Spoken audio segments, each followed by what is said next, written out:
n'afọ 1991 ka ekepụtara Anambra steeti ọfụ a ma ọ bụ ka ekepụtara Enugu steeti kekwa ọda steeti ya na ya so dịka Abịa na ọtụtụ steeti ndị ọzọ. Tupu eke ya bụ steeti anyị niile nọkọtara ọnụ dịka Anambra, Enugu bụrụ isi ọnọdụ. Eruo mgbe ahụ, mgbe ekechaziri, ụfọdụ na-asị na uru ọ ga-abara anyị bụ ndị ahapụrụ n'Enugu bụ na ọrụ ga-adị na ndị mmadụ ga-ebido wetawa ọrụ nke aka. Mana ofu ihe a na-akọwaghara anyị ọfụma bụ na ọtụtụ ndị isi ndị so na-eme na ihe na-agazi ọfụma si na mpaghara Anambra. Ya bụ ịbatazie na ụlọ akwụkwọ, ikekwe history teacher unu maọbụ math teacher maọbụ nke a anọghọzi, agakpọta ofu onye na-ama ha aka nri na aka ekpe ọ bịa kụziere unu. Maka mgbe aha che ndị agba unu na-abịa. Ana m akọrọ unu ihe metụtara anyị. Ị gaa na lands, imirikiti ndị isi n'ebe ahụ ndị na-afụ maka fa, ịgazie ka ekechara Anambra ndị agba enu ya bụ ndị Anambra na ịrụzi ebe ahụ asịghị na onye ji onye na-afụ maka faịlị na ịma na o so na ndị ihe na ị ga-echewakwa etu a ka o metụrụ n'ihe ọbụla niile a na-eme. Nke a bụ na emeri ya n'ụdị udo na agamnihu maka na ekepụta steeti. Mana o doro m anya na tupu emezie ya bụ ihe, tupu ọ banyekwa, tupu ndị ewere ọrụ ọfụ n'Enugu abanyekwa ihe wee gawa ọfụma, ọ karịrị ihe ruru afọ 5. Etu a ka ọ ga-adịkwa na Anambra, maka na mgbe ha hapụrụ iru na Anambra nwebụ ụlọ dị n'Ọka. Etu a ka ha ejikwa bido kwaziwe mewe ụmụ ihe dị agha, na-arụ nke a ụmụ ugwu a na-agbafe, a na-ebido na-akwali na-arụ ma gọọmenti haus ma Ntanimo, ọ bụrụ mmepe obodo.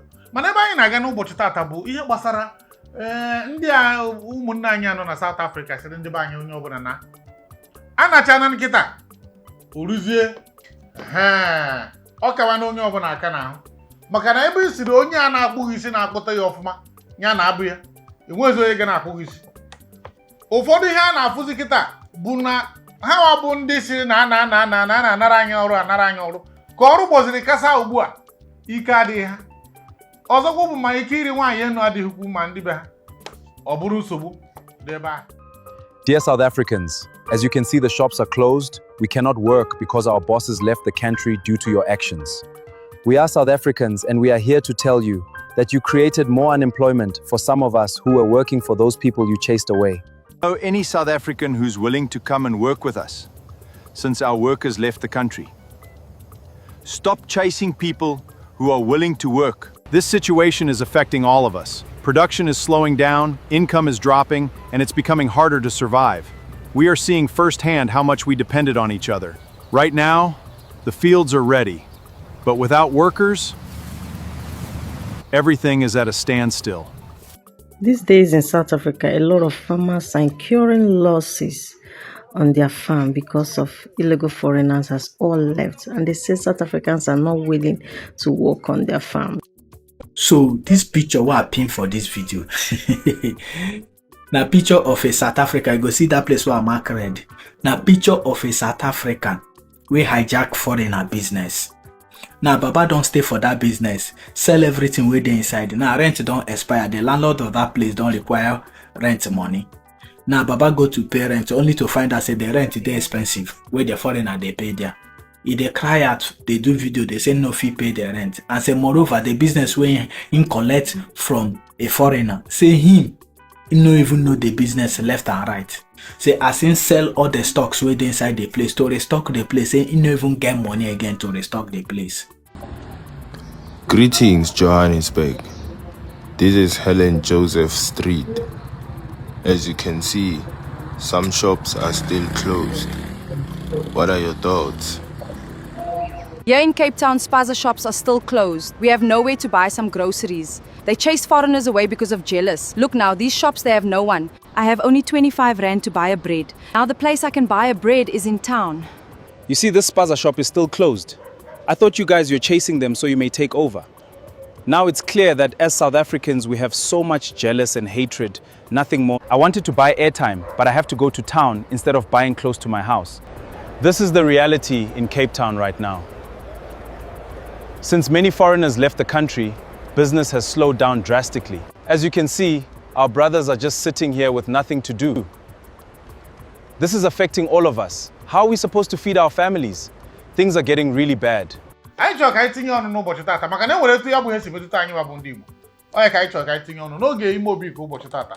Mụ na Epetike nọ ebe a. Onye nke m. Ugwumba. Epetike. Nwanne mmadụ. Nnọọ.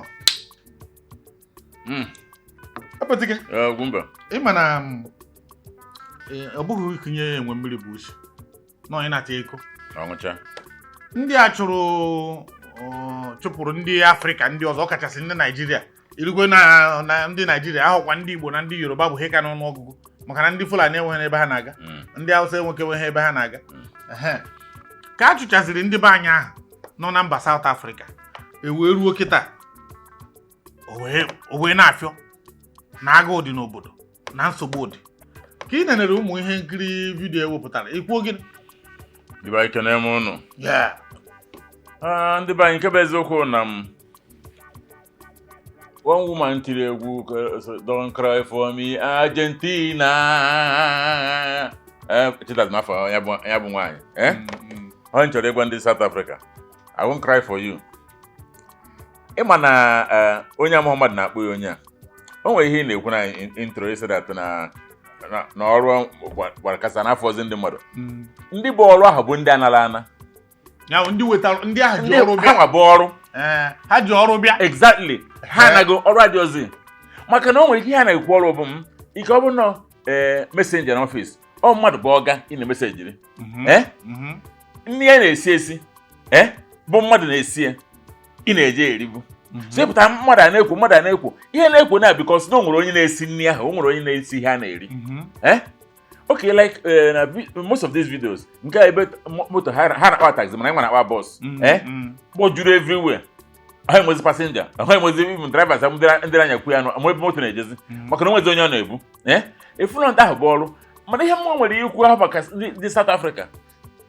Ugwumba isi nkwu onye tinye 1 minute ka ngwa ndị Yoruba na-ekeni na ndị Igbo na if you are in South Africa, but example of what we experience na ihe ka o si mee na bon na kịta afọ abụghị asị datara ndị Igbo na-anara ha ana ha oge na ndị Igbo pụọ na ana ahụ ahapụrụ gị ya ana ndị a na-akịta ele asị na ele na 100 million ndị Igbo hapụ that place move out ana ahụ ile 300,000 nwe onye ego ya onye rijikwa n'afọ ụja kafa ghọta ya.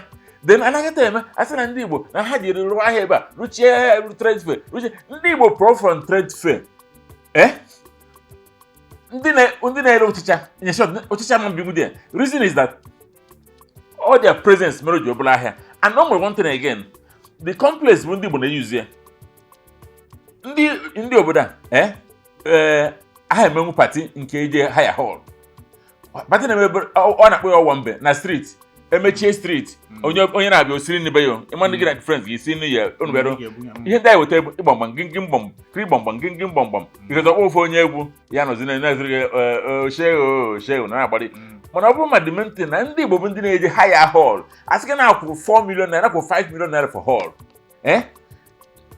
canopy ndị obodo a na-ahaya eme decoration eweta canopy eweta oche ha eti canopy na eweta oche ebe sọ ga-eti tebụl dị eziokwu ihe na-agara onwe mana so ya ndị South Africa echucha ndị Nigeria hoping na ka ha relax zie kịta n'anya ọ dị very simple. Ọ nọgide na-ese maybe onye na-akụta ndị na family nwoke maka onye nwe ụlọ tia nwoke si sebe apụọ na gịnị eji bịa lasanụ na ya onye na-akụta nri isi apụọ be gị okunye pụọ nye sori ya maka onye kwuru okwu osidatara akwụna ụlọ na-agba ọkụ osi na windo pụọ ọ bụ ngwa ahịa wee pụ. So ọ na-achụkwa na ndị achụ ụlọ ha a na-anọ na ọrụ ụlọ kere ebe ọrụ ahụ dị to start with onye n'ime ụlọ nwere ọrụ na ndị South Africa. Same thing happens to ndị nakịta agba ma ndị Igbo ma ndị Hausa. Ụnụ na-eme ndị Igbo na-anụbụ ụnụ ndị Igbo na-abụ ụnụ bụ na ka ụnụ mara ihe anyị na-achọ ikwu achọ ime mmemme achị ime mmemme ka m were nke ekeresimesi wee maa atụ. Ndị Igbo wee naba ụnọ. Ndị Igbo wee naba ụnọ. Ịpụta n'ụzọ Lagos. Na chere ebe a ka enwere my two. Na hold up na adị na ihe mgbe ị gafere ya. Because of gịnị? Na ọha nwaji ana ha bụ ndị obodo ama mfuzi ihe eri that period because na ọ ndị be anyị na-eme nri ji adị ọnụ ana. Ka nke ọkwa ọzọ ndị Hausa nwere ike bute nri from ugwu Hausa. O butere ụnụ ego nhwe. Because o nwere ike atọfu ndị juru trailer ọ bụrụ ihe ụnụ ego bụ ofu basket. Mana ndị be anyị because na ha na-akpọta ụmụnne ha nwe family na-erisapụ ahụ. Ife ụnụ ji wee si ife ndị obodo ji wee si nri abalị ịnọ onye be anyị ga-eji ugboro iri wee sie nri because ya na friends ya na family ya eriju afọ ata nsọ paaki ya n'ụlọ. So ụnụ achụzina ihe na-ata alụ. Ndị South Africa experience ndị South nwere asị ndị onye ọrụ na-asị maka ka a na-ekwu ndị na-asị bụ ndị Igbo Muslim ọkọ ha nwere shop ha nwere business anyị na-afụ anya na-ekwu na street ha na-asị na nkịta mgbe jen kwụnụ enjoy ya o mere video etinyekwala ụnụ ịfụ na shops niile dị ebe ahụ dị empty ọ dị long tụrụ empty save maka ihe ji na-azụcha ihe dị n'ime shop likosi ya n'ọnụ. O nwere video m fụrụ ajamde gbaa m ha jere ezu ebutere m abata nya moto trọk a na-ebu anụ wee je na-ebu ife ofe onye ọ bụ ọrụ ehi ọ kapụ ọzọ nsị ka ụdị izuzu dị adị ka onye nye na ya eri ọrụ ehi ahụ nwa nrọ emebi kedu ingreji onye ejiri ya oru ọ ga-akpọ mmemme ọsị onye awute ose onye awute nnu onye awute tomato ọ bụrụ na ị ma na ị na-ebe anụ na ị ma etu esi ebe anụ ngwa bịa nke ahụ ka ị ga-atụnye ndị ga-ebute gaasị ndị ga-echi nri akpọzi ha eme pati rie ya ofu ugboro ma ugboro na-abụ ngwa na ite ya ezu ya ịmafa ha gbakọ o nweghị ite ya ezu isi latin a ga-ebute ndị na-ere ntị ihe nwere ike afụ ihe ma ebiri ya ebiri mgbe gaasị eju ebiri ebe niile onye ọbụla ihe ama bụ ọkwa ihe zere n'oche etu esi eri ya n'ọkụ tupu nke fọrọ. So na na-ekwu na o mego na South Africa m n'omego and I can assure you na nwere ike omenlu 1 year ebido foreigners abịba now free visas even ha nabata enyeghị passport ma residence. That same thing ha melu when it comes again onye ọbụla ya bata nwere ike omekweze invest mara na onye ọkụ hụrụ exactly na-atụ igbo ọkụ egwu. Ndị be anyị sị na onye anwụ na-anyụ hụ gbara ọfọ okporo kijiji ya na ọsa na-eme. So na onye ọrụ ya ndị ụlọ sikwa ndị abịa again ha bịarụzi onwe ihe ụnụ na enjoy bụkọ na enjoy kịta ọ na shop na-erugo na nan ọha ịchụ ndị abịa isiokwu most of shops buildings alụ there onwezi onye ndị na-ere ntị ụnụ dị empty kịta ọ maka ndị na-asị ndị Igbo na-asị ndị Igbo na-asị ebe na-atọ ọchako. So ndị be anyị nwee na obi umeala na kwefuru asị chinchi si ụmụ ya eburu akpa ha ji edina bụpịa n'ilo anwụ wee na-acha ndị nchatọ na ha ụmụ ya wee sị mpa gịnị ya ọsịfache na ihe dị ọkụ emecha jụọ oyi maka ọ ma na anwụ weta na o ji ada ọ daa ahụfa dị ọkụ ajụ oyi ha nwee pụtakwa ọrụ n'isi. So na-achụzi na ndị Igbo whether you like it or not ndị Igbo bụ the cream of Africa mana ndị ọcha na-achụkwu anyị achọ ebe ọbụla ndị Igbo nọ because na China bido develop na ndị be anyị bere ebe ahụ whether you like it or not jee mee research China had not developed unless until ndị be anyị bido baba there from 95 96 97 gbagobe anyị lokuzbe ha business maka na before ha mọrọ na business na ka esi eme ya ị afọ a very big factory ha nwere onye na-asụ kom ndị agent ijekwudo ndị agent na-asụ oyibo amụghị ife ọ bụ o jee na factory wababa ndị be anyị gwa ha si ewu nwere factory why not employ onye na-asụ oyibo. Ndị be anyị gwazie na onye bụ onye unu tiri ya eje chọba contact a na-enyeta contact ndị a na-akpọgasị ha bido mụtaba business ndị be anyị na-enye ife na-aga afịa na-agwa areas a na-aga. So what I'm trying to say in essence is ụnụ achụzida ndị Igbo ha achụ ụnụ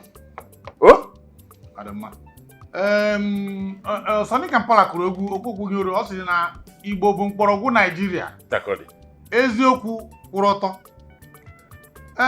Nke mbụ bụ enweghị ebe anyị na-aga enweghị ga-achụnye anyị maka na ị na-anya kịta na-agbanyeghịkwa ihe na-eme ọkwa ịgba ọrụ ka ụfọdụ na-agba mgbe ndị ugwu mekọtara nke ha mekọta nke ha ruo na Kano anụọ ya ka ọgụ nwoke na ibie kemgbe ahụ anọrụzie onye ọbụla anọrụkwa ihe na-respect onwe na Port Harcourt ka a nụsịrị ọgụ wee ree ngwongwo ndị Igbo niile onye ọbụla wegharịa onye nke a asịzie streeti nke a bụrụ ọ bụrụ ebe bụ ụmụ asị rumu emeghị eme onye ọbụla kesichaa prọpati ndị Igbo orugbo afọ 3 ha regharịa prọpati ahụ kedu ndị gorie ndị Igbo ahụ mgbe a napụrụ ndị Igbo ego nye onye ọbụla 20 pounds na federal ndị nwere ego na bank wee kpụrụ ndị obodo a kpojuo na ụmụ ihe multinational companies jụọ na etu o si mechaa ụda shares niile nke ndị ahụ ka e rutere ọkwa ndị Igbo bụ ego ori maka na ọ bụ ha na pati gụọ ha like this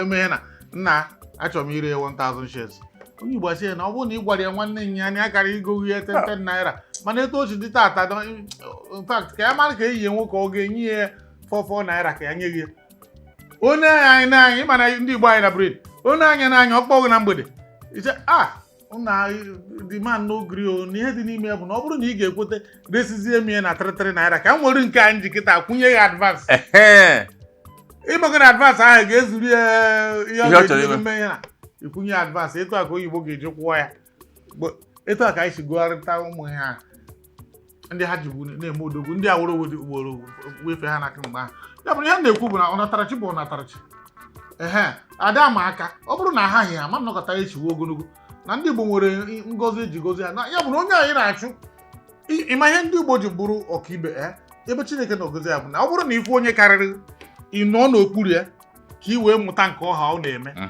ịmụtachazie ya tupu ị na-abụzi bụrụ ihe kpatara anyị ji agbabọ ka anyị ga-amụta ihe onye a na-eme o ji bụrụ ihe na enwere ihe mmadụ bụ ji bụrụ ọkaibe ka mmakpuo na ana ga-amụta ya mwetazie ya tinye m ya na nke m ọ bụrụ ya bụ na aga m n'ihu a na-adị ụmụnna wezu akụ ya bụ na ihe anyị na-ekwu bụ na ndị a chụrụ ndị be anyị dịka Epetike kwuru a ga-emecha ịma kịta ọtụtụ obodo enwere ọtụtụ obodo na-anọkọta afụ n'ịntanetị na ha na-achọ ụmụ nwoke na ụmụ agbọghọ karịrị ebe ahụ a na-achọzi ụmụ nwoke ga-abịa na-aga eso ụmụaka ịbọn gị na enwere etu ihe na-achịga a ga-emecha ndị a ayọ biko si biko na ga-abịa na ụnụ ga na-achịta asụ maka na mgbe ndị South Africa gọọmenti ga-ama ihe na-aga bụ ka enye ha 2 years mgbe ha ga-ene the economy of South Africa etu ọ ga-esi daa etu a ka economy Lagos si daa mgbe ndị Igbo nara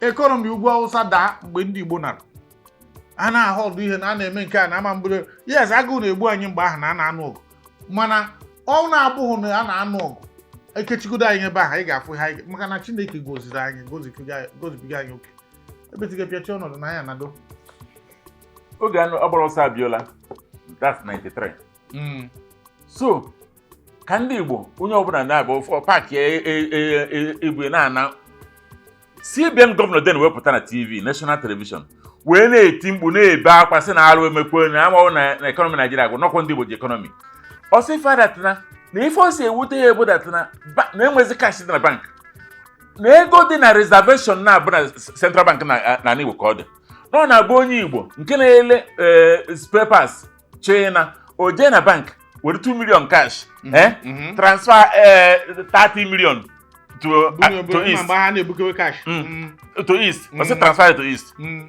o si wee bịara na Central Bank ọ bụ na Lagos na ego adị ozi o si na cash adị ozi na ndị ebukọcha na cash niile ọ na-asị biko sị gwana ka ya mee si ya ọkwa ndị a ha mekwe na arụ ya eme maka na nke bụ eziokwu bụ dat na Ugwumba kwuru anyị bụ ọnatarachi ụda na ịlaikiri ya ọ na ịlaiki ya Chukwu ejighị egozi anyị ebe ọ bụ na anyị jelu anyị na-eme ọfụma ana nwere ife ị ga-eme let me tell you ndị Igbo dị ka ego nụ na-akpọ ego o nwere ike isi na ọ dị arrogant mgbe ego ọ gbasara ya ego adịghị eyi akwa ebe nụ ndị ọzọ na-eyi akwa ego ahụ alahụ ebe ha na-alahụ ego na-aga far above the sky they plumage in different terrain altogether so ndị na-asị gị that na asị gị best of the same feather frolic together bụ ndị nọ nwee same feather ego na-agafe ha nche niile kpata onwe nnụnụ na-achọ ego na ọtụ uwe ya na ha nụ ọgụ n'ọdụ gị n'azụ ego buru onwe ebe ọ ya eruo ọma nkụtezi ume osifo ndị edapụ so ndị Igbo bụ ego Nigeria ọ bụrụ ị na-ewesa anya ọkụ ị na-enwe kwuru ọgbasada anyị because Chukwu agọzigo anyị ụna esizi na ndị Igbo na ka m gwa gị eziokwu gwefu development ọ bụla ịfụrụ bụ ndị Igbo butere ya oke o nwere ikite ike ka anyị wee Lagos anyị nọ asị gị Ibeju Lekki ngozi nke ndị gora na jee cheke most of the lands dị ndị Igbo goro ya a na-eche ka ọ gakwa again o mere advice ndị Calabar mgbe ha lụchara o mere Tinapa nwesịrị ọbụ na ndị ama ife na odewudu bụ ha jee chọọ ndị Igbo importers kpọta ha ka ha partner with them ụna enye ha shop na-abịa kịka isi ome ka ọnụ partner anyị nwe 50% nwere 50% ndị ahụ eji aka ha kpọtazie ndị be ha si kpọta ndị Igbo si n'ebe a ka anọ mana ọ bụrụ na gị nweta shop ịlụcha shop ịbịa ka elizide ndị Igbo elu na Tinapa kịta amazi nsef na ụnọ n'obi na because ọ ha akara aka ọ natara chi onwe ife emenwe about it so biko nụ ọ na-achụzi n'anyị ọ dị mma mpịachi okwu nke m wee bụrụ na ọ bụrụ na ndị gọvanọ na-achị ala Igbo ọ bụrụ na ndị isi ndị ọchịchị ndị ndu n'ala Igbo matara na ụdị onyinye Chineke nyere anyị ihe dị anyị n'ọbara anyị ji bụrụ ndị Igbo wee mata etu a ga-esi jiri ya hazie ya ọfụma ụmụ mgbapụ a na-agbapụ ama ndị maka na ekwuru okwu a na ana Igbo na onwe ya ịgụ onye nwere obodo bụ kọntrị ana Igbo ka nwee ana na ọ bụrụ na ekwu ya bụ na ọ bụghị na mgbapụ anyị na-agbapụ bụ ka anyị gaa meghe na kụtụọ akụ na ụba ebe ọzọ bata mana ọ bụrụ na ndị isi anyị ga-ahazi obodo anyị hazie mpaghara anyị mee ya ka ọ dị mma na ụdị na onye ọbụla natara nụ ahụ eji oyi onye kụta ego n'ebe ọbụla o buru ya nata etu ndị Izrel si na-eme na-abụghị sụsọ ịbịarụ ụlọ anyị na-arụ na vileji arụcha ya emechaa mmepe ụlọ mee na emere Krismas onye ọbụla na hapụrụ ya ndị ọzọ ọ na-abụghị dị sef na ndị IPOB na ndị ESN bịara mgbe ahụ chụchịchịwa ndị ugwu ọkwa ya ndị be anyị na-eme bụ onye rụcha ụlọ were onye Awụsa tinye n'ime maka na adị ekwezi enwere ndị ụlọ atinye adị ama maka a ghara iniri ha ọgwụ mana onye rikwa arịa oge nke ya ọ nọcha ya bụ ihe anyị na-ekwu bụ biko si mezie anyị Igbo hapụ anyị ka anyị jiri ụbụrụ isi dị mma anyị nwere mezie anyị Igbo anyị mezichaa ya ọ ga-adị mma ebetike ọ na-adị ya akacha m aka n'aka